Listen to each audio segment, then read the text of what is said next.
Praise the Lord! Amen! Sabi niya lang nila ng kasi, nakakarinig daw siya. Amen. Sabi niya kanina, mukhang malungkot daw tayo. Bakit tayo malungkot? Ha? Dahil? Pag-ulit niya po dahil wala? Ibig sabihin pala nakasinto yung buhay natin. Ibig sabihin pala we are not happy, we are unhappy kapag wala tayong hinahawakan na pera. Parang gano'n lang yun eh, di ba? Mga kapatid. But anyway, what is the purpose why we came in this place? Ha? Ano po yung rason kung bakit nandito kayo? Ha? Ano po yung rason bakit tayo punta sa lugar na ito mga kapatid? Ha? To worship God. Ang bakang po natin, ang mga puso natin, tama po ba? Nung pumunta ka dito, dinala mo yung puso mo para sa Panginoon. Tama. Minsan, pag pumunta tayo sa isang bahay, na bago pumunta tayo sa isang bahay, minsan yung expectation natin sa isang bahay na pupunta lang natin, kapag hindi na rin yung expectation natin, minsan parang malungkot tayo. Baka ganun yung nangyari sa mga mukha natin kanina. Now, when we came in this place, our expectation, hindi po, napangalan nun? Hindi na satisfy. Then kaya pakiramdam natin minsan is iba na. But when we came into the church, whatever we are church, small, big, hindi man maganda yung lokasyon or what, when we came and the main purpose is to worship God, our expectation must be nasa Panginoon. Amen. Place is not matter when we worship the Lord. Amen. Alam nyo, yung pag-aaralan natin ngayon is naahangko para sa mga puso natin. Napakaganda po yung topic na ito mga kapatid when it comes about worship in the Lord. Amen. Can we stand and pray for the Lord? We offer our heart from the Lord in hearing the word of God. Kasi if we did not offer our heart from the Lord, maybe maraming nakakahaka sa mga puso natin. Can we close our eyes? Pwede bang itapat natin yung mga kamay natin sa tapat ng puso natin?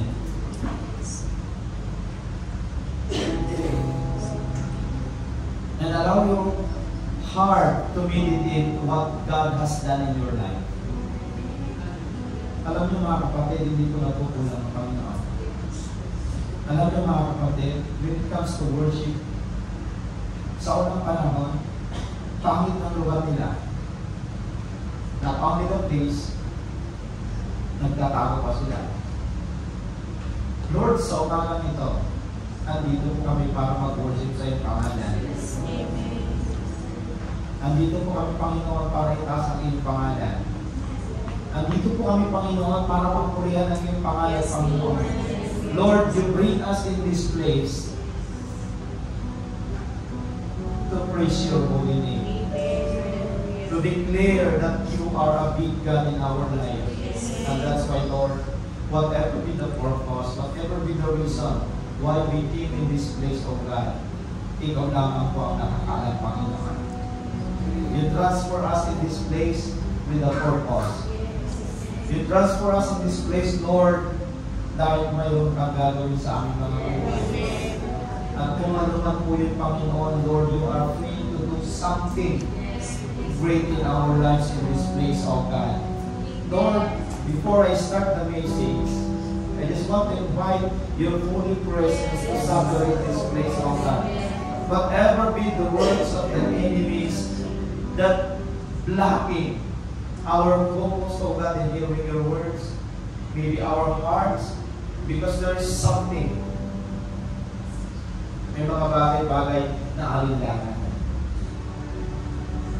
Even in our minds, in our thoughts, O God, Lord, may mga iniisip kami, Panginoon, na naguguluhan kami.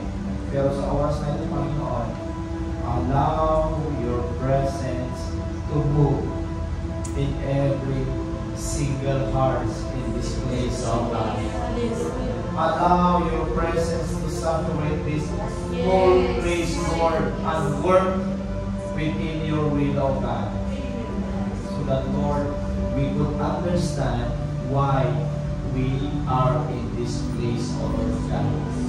Shower your spirit, shower your presence, O God, in this place. And Lord, may mga tao lang dito, Panginoon, na hindi naiintindihan kung bakit sila nag-worship sa'yo, Panginoon. Lord, sa oras na ito, ipaintindi mo, Panginoon. Bago sila lumabas dito, Panginoon, ay malalaman nila yung kahalagahan ng pagpupuri sa iyong pangalan. Kung paano magpuri sa iyong pangalan, Panginoon. And that's why, Lord, allow your servant to preach your words today in according to your will, O God.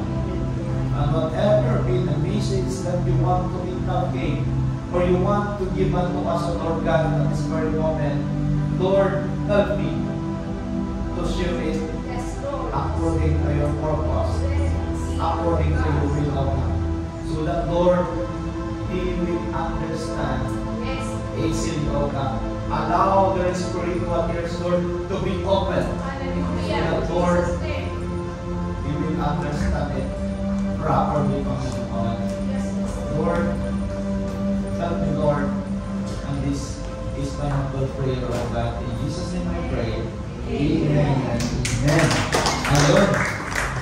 Ang tema po natin, mga kapatid, o ang topic, title po natin is about, nagbasa nga po yung title natin?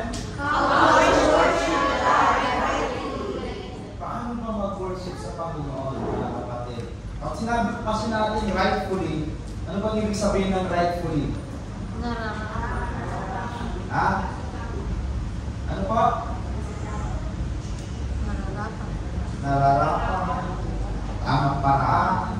Sige, sabihin nyo na lahat. Nag-fit na ako. Amen. Kasi yan po ang pag-uusapan po natin. Huwag kayong mag-alala dito kahit lumampas tayo ng alauna. Hindi tayo pagalitan dito, mga kapatid, para susunod sa atin. Amen. Kaya baka naman gutumin kayo. But anyway, mga kapatid, again, I will repeat our title today, How to Worship God Rightfully. Did you come to the point, or did you arrive, sabihin natin na, nasubukan mo na bang natanong sa sarili mo kung bakit ka nagpupuri sa Panginoon? Yes. Bakit ako nagsisimba, Pastor? O nasubukan mo na ba sa sarili mo, bakit ako sumasama at nag-worship sa Panginoon? Yes. Kasi minsan, may mga tao sumasama lang. Good. Bakit? In the first place, kasi ang pagsama, pag tamang tawag sinamahan mo, may matutunan ka. Amen. Tama? Yes. Kaya lang pag maling tao na puntahan mo, baka mapapahamak ka. Dalawa lang naman papupuntahan mo eh.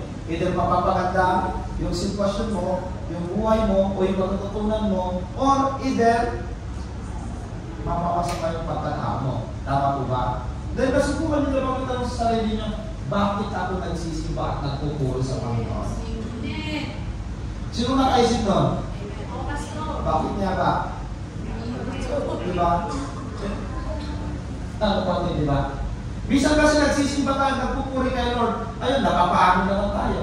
Napapayak naman tayo. Because the Holy Spirit work. Tama po ba? Amen. Then, ulitin ko na naman. Natanong mo na ba sa sarili mo na bakit ako nagsisimba? Yung sabihin mo sa akin, Pastor, nakikinig ako ng kanta, who am I? Di ba? Yung awit ng Castle Drums, tinanong mo yung sarili niya, mga kapatid. But anyway, worship is the highest privilege. Why I say highest privilege? Kasi hindi lahat ng tao nag-worship kayo. Di ba? Privilege dito, mga kapatid. Hindi mo pinabayaan. Hindi rin pinipilit. Tama? Ito ay kusang ginagawa ng mga tao gusto tumanggap kay Lord. Alam niyo mga kapatid, when it comes about worship, worship is starting knowing God. Nothing more, nothing less. Ha? Worship is start in knowing God. Dahil hindi ka naman makakapag-worship pag hindi mo kilala. Tama po ba? And that's why you need to know God. Diba? Kahit naman sa tao, you cannot worship someone or somebody else without knowing Him. Diba? Bakit? Magiging panatag ba yung kaloob mo sa tao hindi mo pa kilala? Sasama ka pa sa kanya? Hindi, diba? Baka maligaw ako. Kailangan kilalanin mo muna mga kapatid. And that's why this morning mga kapatid, worship is not also a tradition. Hello? Ang worship hindi ito tradition. Yes. Kung nakita ko sila, pastor, nagtatas ng kami, nagtatas talaga ako ng kami. Kami kaya every Saturday na pumunta ako, nagtatas ako ng kami. Minimumorize ko lang, no. Because worship, it is not a tradition. It is not a ritual. Tama po mga kapatid? Yes. Ginagawa natin ito kung ano yung gusto ng Lord sa buhay po natin. Amen. So our theme today, biblical pattern on how to worship God rightfully, mga kapatid. Amen. Alam niyo, napakaganda mo yung passage natin. Tingnan natin.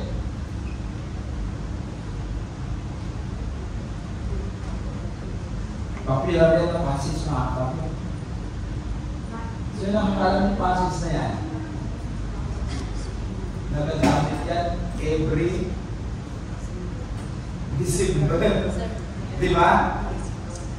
In Matthew chapter 2, verses 1 to 11, it says, Now, when Jesus was born in Bethlehem of Judea in the days of Herod the king, behold, there came wise men from the east to Jerusalem, saying, Where is that born King of the Jews? For we have seen his star in the east and are come to worship Him. Alam niyo ba yung pagitan ng Jerusalem at sa east na pinanggalingan nila is malayo? Nalala niyo nung nagsimula about Christmas, di ba? Yung lugar na pinanggalingan ng mga taong ito na nagsasabing nakita nila yung star, hindi po igastar, hindi rin po Diamond Star yung nakita nila. Kasi si Mega Star, sinasamba rin sa atin sa taas sa Pilipinas. Di ba? Si Superstar, sinasamba rin ng mga tao yan. Tama? Pero yung star na sinasamba ng mga taong ito, the star that they was seen in their place, ang sabi nila, dito yung site na makikita na ipapanganak yung Messiah. And we speak about Messiah is the Savior, the Lord, the King of Kings. Yes. Amen. And that's why they said, pumunta kami dito para tignan ang batang may papanganak na Messiah and to worship Him. Tignan niyo mga kapatid, ang layo ng pinanggalingan nila. Pumunta sila sa Israel to witness and to worship the baby na tinatawag natin si Jesus Christ. Amen. In verse 3, when Herod the king had heard these things, he was troubled and all Jerusalem with him. Yung hari na nandun, na nakatuka, yung time na yan, na-trouble. Pag sinabi mo na-trouble, naguluhan, natakot. Kasi ang sabi kasi ng mga to, itong wise men na to, yung may papanganak is king. Eh baka gawin yung trono. Parang gano'n, di ba mga kapatid? And in verse 4, and when he had gathered all the chief priests and scribes of the people together, he demanded of them where Christ should be born. Paliwanag ko natin ha. Nung nalaman niya, narinig niya, nasabi na ng mga wise men, tinawag niya yung kanyang mga chief priests, yung mga scribe, yung mga bihasa sa salita ng Panginoon, yung mga bihasa sa mga vision, yung mga bihasa sa mga mangyayari sa hinaharap. Pero wala silang nagawa. Mga kapatid, hindi nila alam. Kasi, ito yung mga tinatawag na kasi No? And in verse 5, he said, and they said unto him in Bethlehem of Judea. Pero yung mga iba, alam naman nila na in Bethlehem of Judea. For thus it is written by the prophet. Yung sinabi ng prophet, sinasabi ng prophet na may papanganak si Jesus Christ. Sino mo sabi ng prophet na yan? Prophet Isaiah po mga kapatid. Siya nagsabi na Prince of Peace. Diba? In verse 6, and thou, ito yung sinasabi niya na kinup niya doon sa Old Testament. And thou, Bethlehem, in the land of Judah, art not the least among the prince of Judah, for out of this shall come a governor that shall rule my people Israel. In verse 7, sundan niyo po, then Herod, when he had privately called the wise men, inquired of them diligently what time the star appeared. Nung nalaman niya ito mga kapatid, natubol nila yung puso niya, yung verse 7 sabi niya, pinatawag niya privately yung mga wise men. Ang sabi niya, mga kapatid, tingnan niyo sa verse 8, and he said to them and said, go and search diligently for the young child, and when you found him, bring me a word that I may come and worship him also. Ang sabi niya, inausap niya ng secret yung mga wise men, hanapin niyo ng maigi, at kapag nahanap niyo siya, bigyan niyo ako ng salita na nahanap niyo siya, sabi niya, pupunta rin ako para mag-worship. Amen! Ang ganda naman ng kanya, no? Ang ganda naman yung salita niya. Napakaganda, kahit ikaw naman, kung saan ka nag-church, nagpupunta ng church, sasama ako. Di ba napakaganda? Hello? Hindi ba ikaw bigati ka? Hindi ba ikaw matatas ka kung gano'n ang sabi ng isang tao? Kasi ang sabi niya, kinausap sila ng privately, sige, hanapin nyo. At kapag nahanap niyo, bigyan nyo ako ng message. Para ibihin nyo ako at pupunta ako. Parang gano'n lang yun, di ba? At mag-worship din ako. In verse 10, when they saw the star, they rejoiced with exceeding great joy. And in verse 11, mga kapatid, and when they were coming to the house, they saw the young child with Mary, his mother, and fell down and worshipped him. And when they had opened their treasures, they presented unto him gift, gold, and frankincense, and myrrh. In verse 11, alam mo mga kapatid, yung mga nakawitness at pag-worship kay Jesus Christ, nang galing pa sa malayong lugar, hindi yung mga kapitbahay. Kaya na-identify mo na napipicture ko ng mga kapatid when I was pastoring a church in the Philippines, yung mga member na kapitbahay ng church, sila pa yung laging late. Hello? Tingnan nyo yung nanggaling sa malayo, they traveled miles. Sabi sa Bible mga kapatid, milya-milya yung travel nila para i-witness at mag-worship sa ipapanganak na Messiah. Then nung pinanganak, ang unang nag-worship, ano? Yung mga nanggaling sa malayong lugar. Kaya minsan, di ba alam sa mga church sa Pilipinas, yung mga kapitbahay ng church, tapos na yung Sunday school, nag-pre-praise and worship na, tatayo pa lang. Kararating pa lang. Nagpastor din po ako sa Pilipinas ng ilang taon, 2004 until 2008, bago ako pumunta dito. I start pastoring a church, 2003. Bago ako pumunta dito mga kapatid. 2 church yung pinagpastoran ko, isa sa Pangasinan, isa sa Marunong mga kapatid. Ang next pinakita ko, most of the member of the church, laging late yung kapitbahay ng church. Yung mga nanggagaling sa malayo naka-tricycle, sila pa yung unang nakaupo. Pag titignan mo sa Sunday school, yung galing sa malayo yung unang, sinasang school lang. Kaya minsan nakakarinig ako dito mga kapatid. When it comes about worship, parang mas tumatama yung mga malalayo. Kasi nag-iisip sila na, baka mali tayo. Yung malapit naman, sabing lang niya. Maaga pa. Ayun. Nahuli naman. kapatid. So, beloved brethren, this morning, I just want to share about biblical or powerful manner to worship God rightfully. Dito natin titignan yung biblical pattern. Dito sa binasa po natin mga kapatid. Number one pattern, number one pattern mga kapatid is, sinabi ko kanina mga kapatid, that when you come in this place, may purpose ka. Tama? You are not come in this place to expect you will eat physical food. Tama ba? Hello?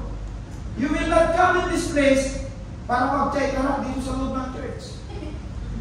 Hello? Pumunta ka dito, ano ba yung pinaka-main purpose kung bakit ka pumunta dito?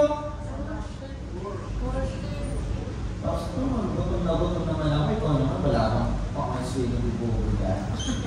Hello, mga kapatid.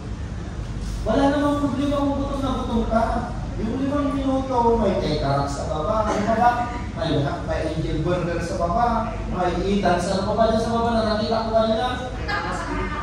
Di ba? Oo, dito maaga 5 minutes, o naglubi ka, o tama di ba? Pero kung umakyat ka, gutom ako Hindi. Mga kapatid, the first pattern that we could learn in this passage is worship God intentionally. Alam niyo kung bakit ko sinabing intentionally? Ang layo ng pinanggalingan nila. Diba? They just only come in the far place to worship God or to worship the Messiah na may papangalan mga kapatid. Ibig sabihin, they come intentionally. Tama po ba? Dahil kung tinignan po natin sa verse 2, sinadya talaga nilang pumunta. Hindi yung nasabit ka lang sa daan. Sama ka sa church. Hindi. Sila mismo talaga yung nagpunta sa isip nila na pupunta ako. O diba? Minsan may mga tanong magsisimba ako. Sasabihin mo sa sarili mo kung matawag hindi nagsisimba. Yung uhaw ka na. Diba na? Gusto ko talaga magsimba, maghanap ka. When I come in this place, mga kapatid, way back 2009, yung unang linggo ko, parang nagbuburik ako na walang church. Yung pangalawang, yung isang buwan na ako, nagbuburik talaga ako. Then, may namit ako nagtipid sa evangelical. FCC, di ba? Evangelical. Doon, pinakilala ako ng pastor Toropo, hanggang kinuha naman ako doon. Tumulong-tulong mga kapatid. Alam mga kapatid, naging masaya yung puso ko. Mamamarinig ako na, alam mo yung nakakarinig ka lang ng worship song, iba yung naririnig mo sa cellphone, iba yung personal na naririnig mo na kanta. Na nakita mo, may pumapalakpak, may tumatawa, may nakangiti. Hindi yung nakasimakot na kumakanta ng worship song, ha? Kasi minsan, pakanta ka ng, smile. Hindi naman na-smile yun, mga kapatid. Kailangan naman yung kinakanta mo, dapat naman, tumutog ba sa mukha mo? Di ba kung sinabi mo, smile, dapat nakangiti ka naman. Kasi yung kinakanta mo, smile, di ba? Pero kung yung kinakanta mo, hindi tumutog ba sa itsura mo, para naman, hindi naman nakakakata. Para mag-smile siya. Di ba, mga kapatid? So, mga kapatid, in short, these people, these wise men, they came intentionally to worship God. Hindi ka pumunta sa church para sabihin mo, ay may ministry ako, kailangan kong pumunta. No. It is not about your ministry. Nagkakaroon pumunta ka sa church. Wala kasi pagkikita ka dahil pumunta ka. No. Pumunta ako sa church kasi baka walang makikinig sa sermon ni Pastor. Alam mo, walang magbubuhat ng dahil pumunta ako sa church. That is not the reason why you come in the church. Alam mo, sige, hindi yan yung rason pastor. No, hindi yung tapos sa church, hindi yung nakakaya. Nakakaya yung nag-gaya sa akin. You came in the church, dapat intentionally, you will worship God. Ay, wala maglalagay sa gusto kong iabot yung text ko, yung paparin ko. First and foremost, we came here to worship God. Kaya dito mga kapatid, makikita po natin, in verse 2, ang sabi dito, saying, where is he that is working of the Jews? For we have seen his star in the east and are come to... Hindi naman nila sinabi ko yung pumunta kami dito para regaluhan di ba? Ano yung unang sinabi nila? Pumunta kami dito para mag-worship sa Kanya. Hindi nila sinabi para bigyan namin ng regalo. Di ba? Para bigyan palakpakan namin. O para makita namin ang sabi nila, we come here to worship. And that's why they came intentionally. Ibig sabihin ng intentionally, sinadya talaga nila. Kahit pa kasulok-sulukan yung lugar, tama, pupunin pala ng text natin dito. Malayo. Ang layo, pastor, ang init, ang hirap maglakad. Nagpapawisan yung sikit. Bakit yung mga wise na yan, hindi pinagpawisan? Nilakad nila ni Jesus ng layo. Tama? Milya-milya po yung nilakad nila. Wala pa pong noon. Train. Hello? Wala pa pong subway noon. Pag may subway, minuto lang. Parang isang mata, ba? Nilakad nila, Jerusalem, Israel to, Babylon, ibang lugar, ibang bansa mga kapatid. Diba? Tapos nung nahanap nila, hindi po sa city. Nandun pa sa Panyas. Ay, Diyos ko na. Tingnan mga kapatid, meron tayo ngayon. Basta parang yung lugar ng worship service natin. Dalawang sakay, tatlong sakay. Uy, sampung sakay, limang sakay. It is not about your travel. Yung pag-travel mo. It is about how you worship God. How to see your faithfulness from the Lord. Diba? Bakit mo ba? Hindi ko alam. Kahit naman, being a human, there is a reaction. Naintindihan ko naman yun, di ba? Yes. Bilang isang tao, may reaction ka talaga. Still you have a human flesh. But, when you see these people, how they worship God intentionally, ang layo yung lugar na pinanggalingan nila. Kaya lagi kong sinasabi, hindi ka naman maliligaw. Basta kasama mo si Magta. Ha? Huwag mong iiwanan si Magta.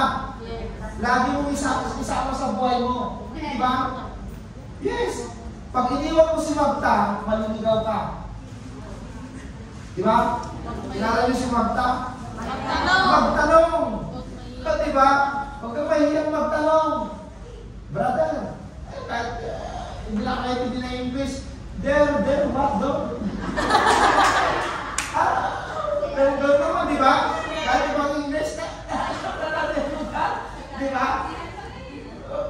Kahit English pakalugtog, naiintindihan ng ibang lahi. Yes! Tanong mga kapatid. Kahit sa taxi, may mamali ng mga kapatid. Diba? At ito natin dito mga kapatid. Pursuing purposefully.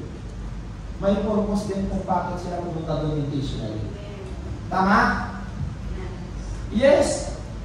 May purpose mga kapatid. They traveled far because they knew they were seeking. Alam niyo kung bakit sila nag-travel ng malayo? Alam nila kasi kung ano ang hinahanap nila. Alam nila kung ano yung pupuntahan nila doon. Dahil may papanganak na yung Messiah. Amen. Alam naman natin yung lugar na to, napupunta tayo because of the church, to worship Christ. Tama? Amen. Imposible natin hindi natin mahanap. Yung ibang lokasyon na nahanap natin, di ba? Pag may party, o ito yung location sis. Kahit maglakad ka ng 30 minutes, makakapaglakad ka, di ba? Sino din masubukan sa pumunta sa mga partihan? Isip mo lang yung location. Kahit maglalakad dyan ng 30 minuto, maglalakad dyan. O, di ba? Di ba? So, worship begins with a clear purpose. Bakit? May purpose po sila kung bakit. Because they want to honor the King of Kings. Nakita niyo yung nilagay ko dyan na respond to revelation, yung tinatawag na worship God intention. Nakita kasi nila yung revelation. Ano ba yung revelation na nakita nila mga kapatid? Ang sabi nila, for we have seen the star. Tignan yung mga kapatid, nakita namin yung star. That is a revelation. Bakit? Pag wala yung star, may revelation ba? That is a revelation of God. Amen. And that is also a pattern in the Old Testament na sinabi doon sa Biblia mga kapatid, na kapag nakita yung star na yun, may papanganak na yung Messiah mga kapatid. Amen.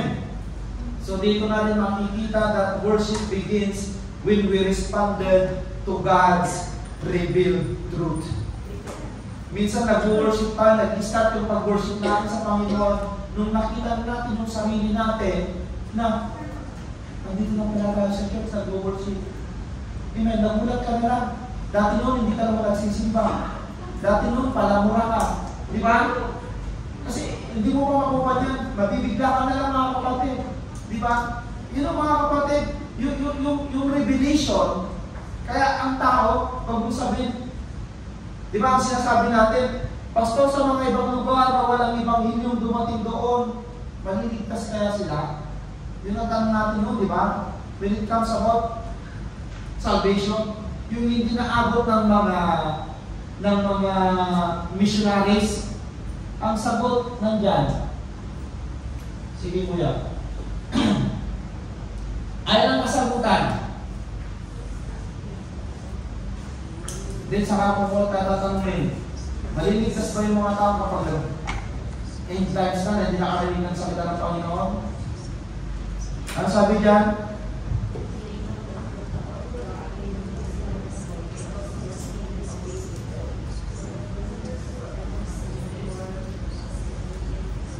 I-judge ba sila ng Lord? Parang ganun yun eh. Di ba? Ma-judge ba sila, pastor, kung hindi naman nila narinig ang salvation? Ayun ang napakalinaw mga kapatid, they will judge according to with their conscience. Ang sabi ng Bible, they know the truth about God because He has made it obvious to them. For ever since the world was created, people have seen the earth and sky. Sino ba magdala ng yung sky? Sino ba tao na kapag bitbit ng sky nila sa langit? Tama? May kakayan ba ang tao, animals ka? Sino kaya gumawa nito? Diba? Kaya sabi nyo dito, for ever since the world was created, people have seen the earth and the sky. Through everything God made, they can clearly see His invisible qualities, His eternal power and divine nature. So they have no excuse for not knowing God. Ibig sabihin, yung mga tao hindi nakarinig ng salita ni Lord, they are still judged by God through their conscience.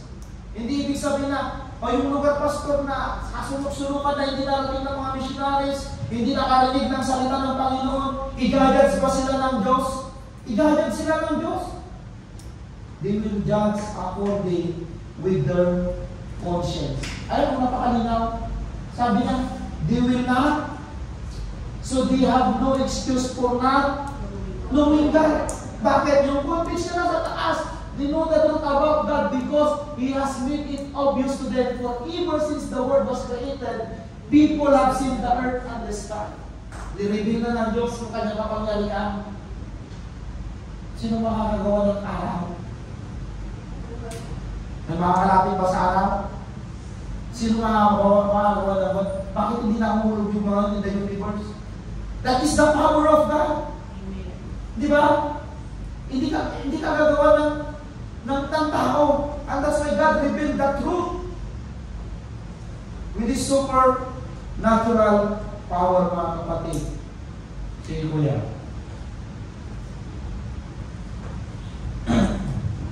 Ayan. Yan pala to. The heaven declares the glory of God. The skies proclaim the work of His hands. Walang makakagawa na tao yan, mga kapatid. So, letter C, in worship God intentionally, approach with anticipation, mga kapatid. Ang sabi yan, mga kapatid, and are come to worship Him. They did not come, hindi sila pumunta doon sa lugar na yon to observe. They came with a heart full of expectation that the Messiah was born. Amen. Pinuntahan nila na may pag-asa. Amen. Na makikita nila yung realidad. So, number 2, mga kapatid. Bakit naman worship God wisely, Pastor, ang sinabi diyan? Yung kanina, mga kapatid, worship God intentionally. Ito yung pattern. Pattern to, mga kapatid, ha? Hindi ko sinasabing ito ay biblical pattern sa pag-worship, mga kapatid, ng mga taong ito. Then may mapupulo tayong aral para sa atin. How to worship God rightfully. Worship God wisely. Bakit sinabi natin worship God wisely? Basahin pa natin sa verse 7 and 8. Ayan. Pakibasa ko, mga kapatid, para maintindihan pa natin.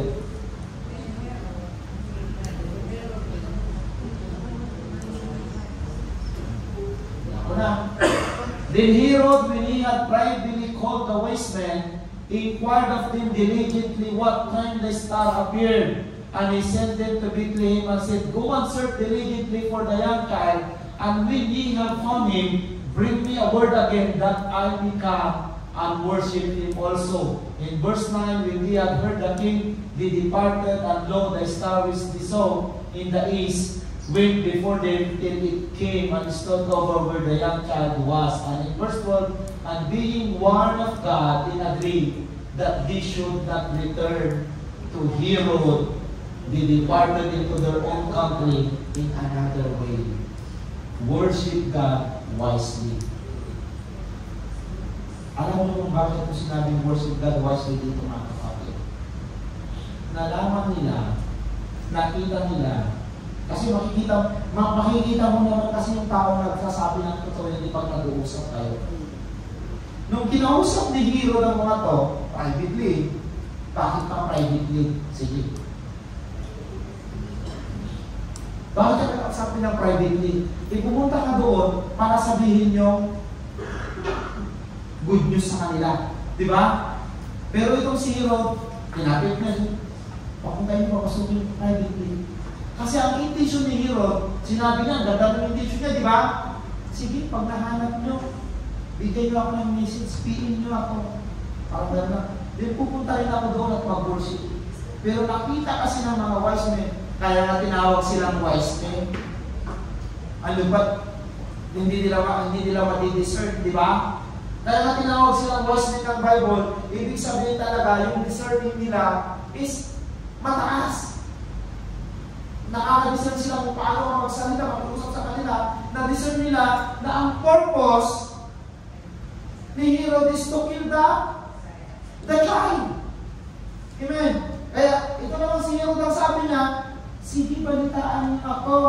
Para ang ganda siguro, di ba? At pupunta rin ako para mag-worship.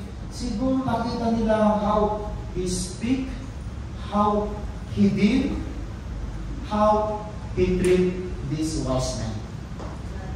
Pero ang ganda, yung worship ka, pag may magsisira sa pag-worship mo, in verse 12, ano sabi niya? Tingnan nyo.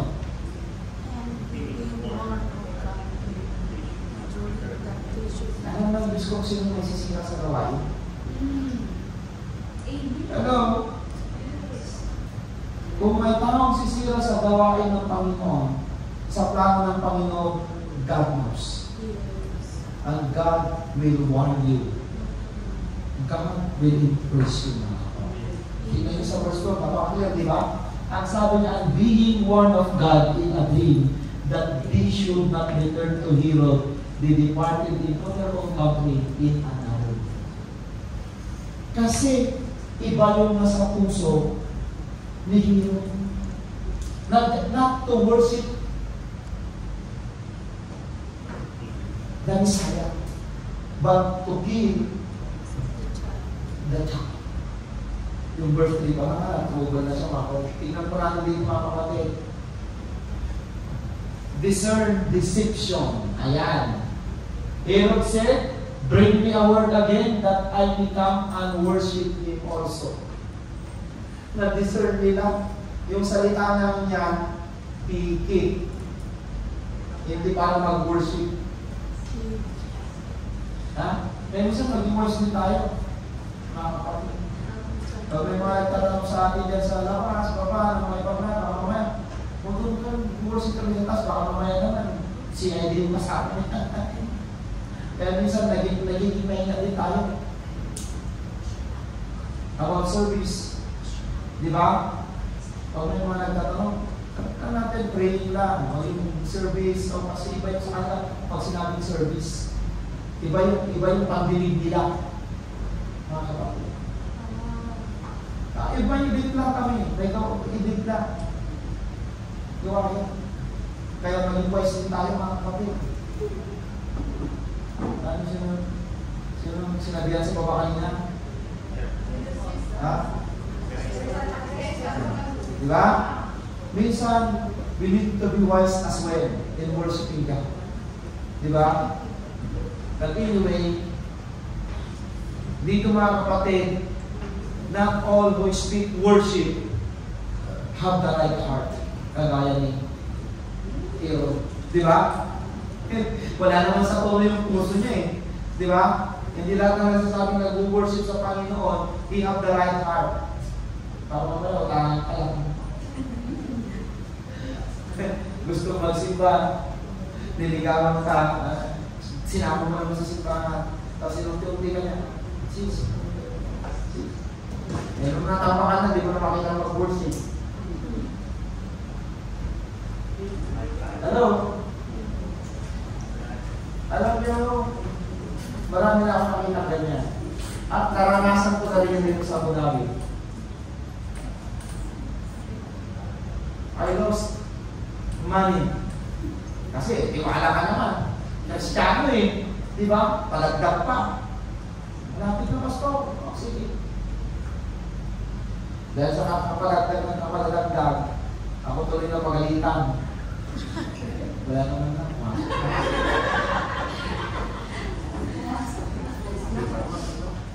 Nakita ko naman, nagagamit naman sa church. Yes, may mga ministry rin. Pero hindi natin kasama sa church. Mga church na mga ibang kaibigan natin mga pastor. Madaling araw ako pumunta, umakatok. Emergency eh. Pinalay ba naman eh, 50-50, maopera, di ba sino ba naman taong hindi ka, you will be, makukonsensya ka kapag namatayan eh, di ba? Hindi pala namatay, hindi pala nagkasakit ang nanay.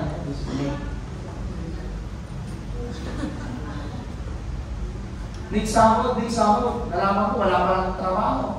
10 minutes pa lang. Ano ba gagawin mo? Sige. Nakukuha niyo yung point mga kapatid. Bring me a word again that I may come and worship Him also.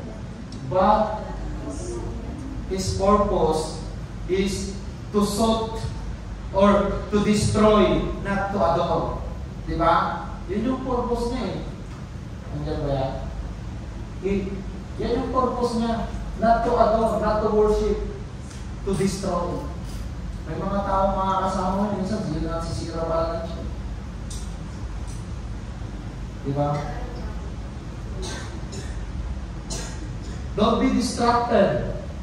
Sige nga mo yan, sige nga. Ayan. Tingnan yung lapagan na yan, no? Lalo na sa verse 16.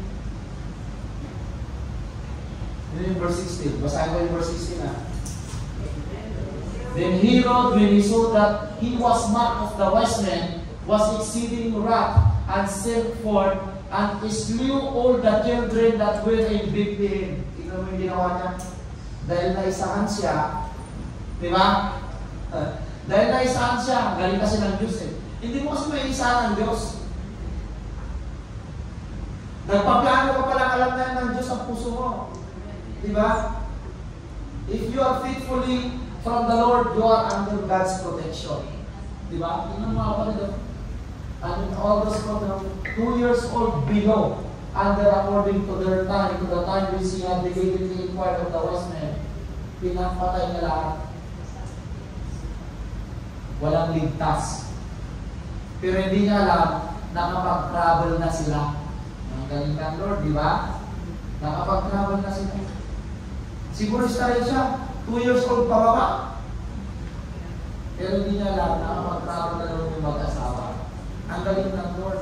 Kasi binigyan din ng dream si yung mag-asawa, di ba? Ginising sila, umalis na kayo dyan. Kasi ganito yung mangyayari, umalis na rin sila. So, ganyan po ang Diyos mga kapatid. When it comes about worshiping the Lord mga kapatid, bibigyan ka talaga ng clear vision, clear understanding. Kaya yung mga wise men, na-identify nila, na-discern nila yung deception ni Herod mga kapatid. Then, and at the same time, God speaks to them in dreams. Amen. So, don't be distracted. Alam niyo kung nadi-distract tayo? Don't be distracted. Meaning, sinabi natin yan, many go to the church, but don't worship. Deceive, but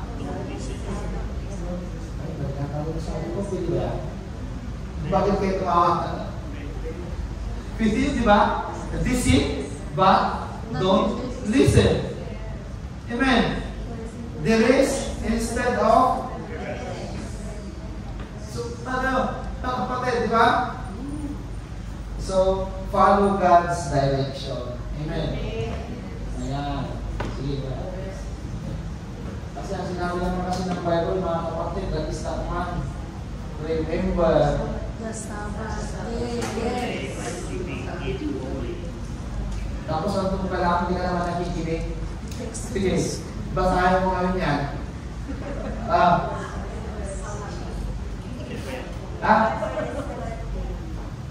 Sige, yun na lang. Remember the Sabbath day by ibig sabihin, pag umupo ka, dapat pinapakinggan mo. Nag-worship ka talaga. Because it is holy, mga kapatid. Amen. Tingnan niyo yung literacy dyan, mga kapatid. Follow God's direction. Tingnan niyo. Worship. Palibasa pa.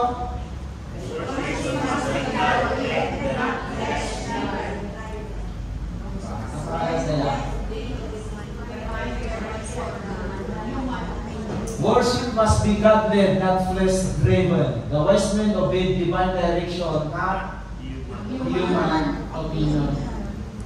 Minsan kasi tayo, mas malakas yung bulong ng kaibigan natin. Yung opinion ng kaibigan natin. Di ba? Mag-ubi ka kay Lord. Tignan ko lang kung hindi rumaragas ang pagpapala ng mga makukuha mo. Yes, mga kapatid. Minsan, the blocking of our blessings is yung opinion ng ibang tao na sinusunod natin. Why not obey the Lord? Hoy, wag mo ibibigay yung pera mo yan, ha? Naku, mamaya, hindi ka magkikip si kami, wala nang di makakain. Kikibip na naman tayo ngayon. Di ba? That is an opinion, tama? Kung ibibigay mo yan, wala, konti lang. Hindi ko alam, makakain ka pa. Di ba? Parang gano'n lang yun eh. Pero alam nyo, when you obey God, yung opinion ng ibang tao, wala yan eh. Di ba? Kapag nag-obey ka kay Lord, tignan nyo sila mga kapatid. Tignan nyo yung sabi ko, follow God's direction. Ang passage kasi na nagamit yan mga kapatid, with the sea, the star. Di ba? Yun yung direction nila eh. Yun yung guide nila mga kapatid, no? Kaya kung sila pumunta, sige mo. Ayan, tapos na. Tapos na. Sacrifice siya nila mga kapatid, worship God. Kanina, intentionally, Number 2 is wisely. Number 3 is sacrificially. That is the 3 pattern in this passage. Bakit sinabi natin sacrificially? Sa verse 11, ayan. Nabasa niyo na? Verse 11. And when they were coming to the house, they saw the young child with Mary, his mother, and fell down and worshipped him. And when they had opened their treasure, they presented unto him gifts, gold, frankincense, and myrrh. Ibig sabihin, yung pag-worship, hindi na una yung pagbibigay. Hello? Kaya pala yung pattern ng worship. Diba? Worship muna bago pagbibigay. May nakita na ba kayong church na katita na nagbigay muna kayo bago nag-worship? Sige. Giving muna bago worship? Hindi ah. So nagsabi sa inyo mga anniversary, nag-giving muna tayo bago nag-worship? Pagbibigyan mo na yung opening? Bago mag-umpisa magpa? Yes. Pag before praise and worship, consider pa rin na nag-worship na sila. Pero yung sinasabi ko na nag-giving muna, then may minsi, magbigay na muna tayo, mag-upay na tayo, then mag-start na. Opening prayer na. Meron? Opening prayer muna, and then after that, exhortation na sa offering. And then after exhortation ng offering, praise and worship na. And then the message. Pero kasi, ang ginawa ko yung nag-worship muna. Di ba? May ganun palang church, no? So, sabi nila, siguro sa atin yung pastor. Baka pala bumay ka ng maaga.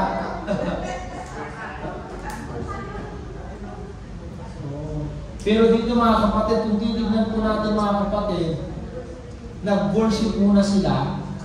After they worship the Messiah, saka sila nagbigay ng kanilang hikaya.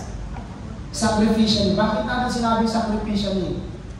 Malayo ang kanila. Hindi sa kalayuan. Kung bakit sacrificially yung giving nila. Sa pagbibigay. Nakita niyo naman yung binigay nila. Hindi po barya. Gold. Ha? Ang binigay nila, hindi po leftover. Hello? Minsan pag nagbibigay tayo, kunin mo na yan. Sobra yan eh. Di ba? Kaya sacrificial, alam niyo ba yung mga dinala nilang regalo? Galing sa lugar na yung offering nila? Very expensive things. Yung gold, it signifies yung hari talaga binibigay sa mga hari. Yung frankincense, napakamahal sa lugar nila, mga kapatid. Lalo na rin yung myrrh. Alam mo yung myrrh, sa India, ginagamit na magpapagawa ng pabango. Pag-iimbalsamo. Napaka-real sa lugar nila. Kaya yung dinala nilang regalo, ibig sabihin, yung i-offer nila, tama yung sinabi ni David. Ang sinabi ni David sa 1 Samuel, I will not offer anything that costs me nothing. Hindi ako magbibigay sa Diyos, sabi niya, ng mga bagay na sobra-sobra lang. Gusto kong ibigay sa Diyos, sabi niya, yung mga mapliplis pa ang Panginoon. And that's why worship God sacrificially. So mga kapatid, nakita man kasi natin yung cost of their time, ang dahil din na trinable nila. Hindi lang po sa offering yung sakripisyo nila. Yung trinable nila na nagsakripisyo sila, ilang araw, ilang milya, ilang araw kaya silang naglakad. Di ba? Pinaghandaan nila. Tayo nga, mula lang doon sa bus parking,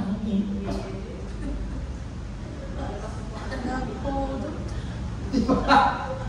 May dala ka pa pala tayo. Minsan, di ba? Sila nga ang layo no? Because of their time from the east to Jerusalem, sabi niya. So true worship takes commitment, mga kapatid. Amen. They give their time in their journey, masaya pa rin sila na naglalakad kahit mainit. Kasi iniisip nila, yung purpose nila, yung intention nila mga kapatid is to worship God. Diba? Kaya kahit naiinitan sila, nagpupintuan sila, masaya pa rin sila. Tignan mo kapag may kasama kang pupunta sa church, may kakwentuhan ka. Minsan masaya pa rin yun, dito na pala. Pero kapag yung nakasama mo naman, ay layo kasi mo, ang init. Mag-taxi na lang kaya tayo. Eh kung may pag-taxi ka, diba? Alam niyo yung ibang nagsasakripisyo minsan, kahit naubos yung pira sa kakataksi, masaya pa rin. Yes! Pero yung iba naman, sayang yung 24, balikan pastor, isa kulang na yan. O diba? Yung mga nagpukwenta, pero alam mo, pag pinipinta mo yung ginagawa mo kay Lord, iba.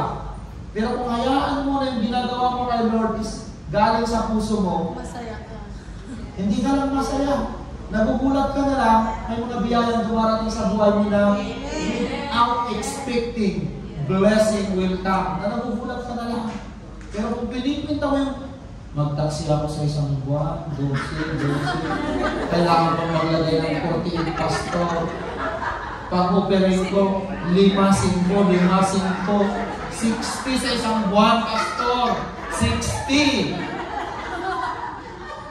O, diba? Isang buwan, 60, pastor. Pero pagka 20 sa ulan ko yung 3. nakayos sa labas, Hindi ba? Sila, mga kapatid, alam niyo, ito hindi sila nagkwenta na. Wala na naman sila sa sakyan. Naglakad naman sila. So, alam niyo mga kapatid, ang nakakagulat dito mga kapatid, sila pa yung na nakakita. Yes. Sino ba pinakamalapit dito sa bili dito? Ano nga pala, dyan lang yung bahay ko. Kaya lang, sila naman lagi nauulang. Kasi kahit naman doon, sila pa rin nauulang. O diba?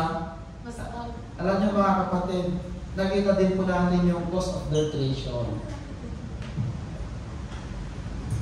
Alam niyo yung cost of their treasure? Sabi ko sa inyo kanina, mamahalin po yung binigay nila. Hindi ko naman sinasabi sa inyo, magbigay kayo ng mamahalin dito. Dahil, alam niyo, pare-parehas naman tayo, mga kapatid, nagtatrabaho dito. Wala akong business man sa akin dito. Sino business man dito? Si Nanay Lorraine na lang, paminsan-minsan lang. Nagbibita lang kung ano-ano. Business woman pala. Diba? Kaya, cost of the treasure, they presented to Jesus. Alam niyo mga kapatid, they give valuable offerings at sinisimbolize nila yung commitment nila sa Panginoon. Amen. Kaya titignan natin mga kapatid, alam niyo mga kapatid, for where your treasure is there your heart will be also. Kung mahal talaga nila yung Diyos, yun ang treasure nila. Mahal nila ang Diyos. Kaya yung binigay nila, hindi masakit sa bulsa. Ikaw ba naman magdala ng gold? Kung ilang kilo yung gold na dinala nila? Ikip mo na lang, pamahala sa anak mo. Tama? Yung mga gamit na dinala nila, is hindi nila inisip yung valuable things. Ang inisip nila, kasi galing sa puso. Tignan mo kung saan yung puso mo. Kung yung puso mo nandun sa mga outing, kahit magkastos ka ng 1,000, kasi masaya kang nag-outing eh. Nandun pa sa mga anak. Nandun ka masaya, nandun yung puso mo eh. Pero kung ang puso mo naman nasa church, dahil nagbigay ka ng 1,000, hindi mo maalala. Nabigay mo na eh. Hindi yung pag-uwi mo sa bahay. Buti pa yung nag-shopping ako. Diba? Pero kung nandun yung puso mo, hindi mo maisip yung 1,000 mo doon. Pero kapag yung puso mo naman nandun sa outing, kahit naubos yung 1,000 mo, masaya kang nakangiti. Diba? Kasi nag-outing ka naman. Kasi andun mo yung puso mo, diba? Kung nagatik mo sa akin, nagpipishing ako mga kapatid, magbayad ako ng 200 sa bangka, mag-share ako sa bangka ng 75, makihuli, wala, still I'm happy. Bakit? Kasi, nandun yung puso ko. Diba? Ganun yun eh. Hindi kasi yung binayaran mo na dapat worth it naman, may nahuli ka, pastor, nagbayad ka ng 200. Andun kasi yung puso mo. Pero kung pala yung puso mo doon, nag-fishing ka, nagbayad ka ng 200, at inuwi mo isang balit na tilapia, sigurado pa uwi mo sa pwes, sino pa sa asawa. Nasa yung 200 na binigay ko. At ang huli mo, isang binigay. Sasabihin niya na lang sa'yo, dapat punta ka na sa fish market. Sigurado pa, huli, di ba? Pero ikaw na nag-fishing, nandun yung puso mo, gumastos ka man, mapagod ka man, mapuyat ka man, pag uwi mo, saya ka rin. Kaya pag namamuli, ang problema yung sermon. Napuyat ka na, nagbayad ka pa. Diba? Pero nandun yung puso mo, bumili ka man ng gamit ng pang-fishing na mamahalin, masaya ka pa rin. Parang ganun lang yun. Tignan niyo yung mga tao, nandun sa galaan lang, kahit maubos yung pera kakataksi, masaya pa rin. Kasi nandun yung puso, di ba? Nandun sa paggala sa mga pagkain, gumain siya kahit pamahalin, andun yung puso niya kahit naubos yung pera niya. Masaya yan, kasi nandun yung puso niya sa pagkain. Pero kung nandun ang puso mo sa church, kahit nagbigay ka ng 100, 50, isipin mo, masaya ka pa rin. Kaya ang sabi ng Bible, for where your treasure is, there will also. Tama? Sila mga kapatid, dahil yung pleasure nila, yung purpose nila, yung intention nila is to worship God, kahit nagdala sila ng mamahalin, hindi masakit sa isipan nila. Kahit umuwi sila, nakita naman nila yung purpose nila, na-worship naman nila ang God. Nung umuwi siya kahit malayo, ay nako, hindi na nila inisip yung malayo pang nag-uuwihan natin. Diba? Kasi minsan tayo, yung mga pala, dahil na lalakarin. Tignan mo yung mga pala-outing, kahit malayo yung lalakarin, ang happy yan. Walang pakiramdam na napapako. Diba? Pero tignan mo yung pagpupunta sa church, kahit kunti lang yung nilakad. Ay naku, pastor, pautis. Diba? Ang layo ng pautis ng pastor. Pati nyo, may malayo na naman. Number 8, number 11 mas malapit. Tama mo ba? 8 saka 11 ba yun? Mas malayo ba? 11 mas malayo. O, dyan na lang sa tapat ng mall. Ano ba? Gusto mo yung City season. Ayan. Anong oras na pala? 11. Tapos na. Di ba? Tapos na. Mga kapatid. O, sige na.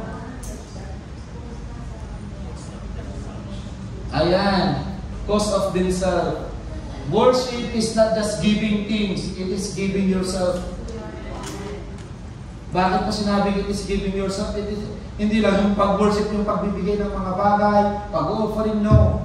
It is not just only the offering. It is giving yourself.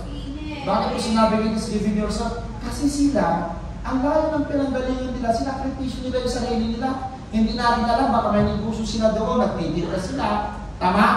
May trabaho din sila sa lugar nila. Pero iniwanan nila para lang mag-worship. Diba? Tayo madihok natin, ang hirap mag-worship. May dihok ka pa. Alam niyo, napaka-blessed po yung mga tao nagdidihok ng Sabado.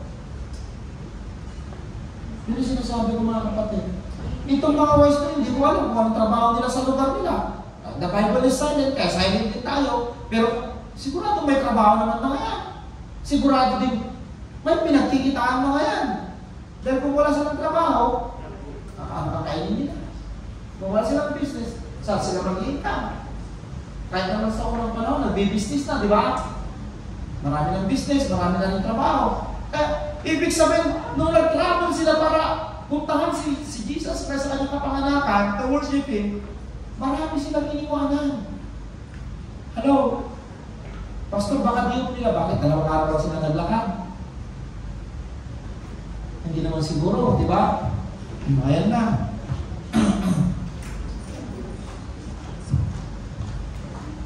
Conclusion na tayo. O, basahin nyo na.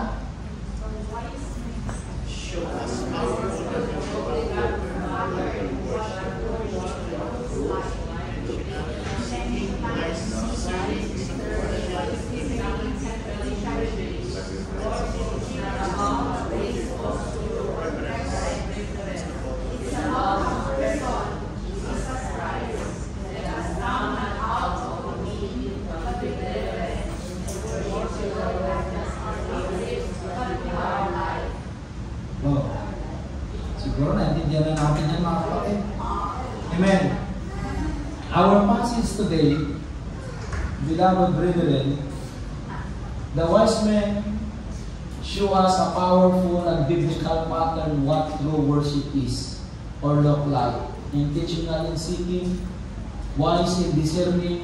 Kailangan may discerning ka rin tayo ng spirit. Baka may nanluloko lang sa atin, may gusto lang ganito, ganyan, di ba? Then, sacrificial in giving. Kasi nga, yung si Herod dyan, nanluloko lang. Di ba? Isama niyo ako sa pag-worship. Nanluloko lang siya mga kapatid. Worship is not about a place. Sabi ko sa inyo kanina sa opening message ko, worship is not about a place. Ang pag-worship hindi pagandahan ng lugar. Ang pag-worship is pagandahan ng puso. Hindi pinagyayabang ang ganda ng building ng church namin. Kompleto. Hindi po yung mga kapatid. The worship is not about a place. It's not about a posture. Hindi yung magandang damit na sinusuot natin. Hello? Yung postura natin, di ba? Hindi yan ang tinitingnan ng Diyos. Hindi pagandahan ng damit ng pag-worship. Hindi pagandahan ng kilay. Hindi pagandahan ng buhok. Hindi pagandahan ng sinusuot. Mga kapatid, hindi yan. It is not about yung preference mo. It is about a person kung sinasamba natin. Si Jesus Christ. So, let us come not out of routine, but with reverence and worship the Lord, not just our lips, but with our life. Mga kapatid, yan po yung ginawa ng tatlong wise men. Pupunta sila doon mga kapatid na mayroong purpose at intention mga kapatid. So ano pinapag-aralan ng mga kapatid at nakuha po natin na lesson sa umaga nito for the message of God?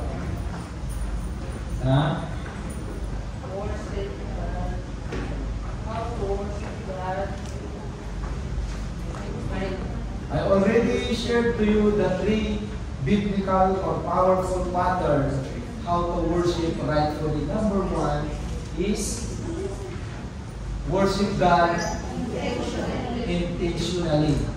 Number two, worship God wisely. And number three, worship God sacrificially. Yun po yung ginawa ng mga wise men. Ang sabi ko, pattern, pwede natin gawin mga kapatid. Amen. And that's why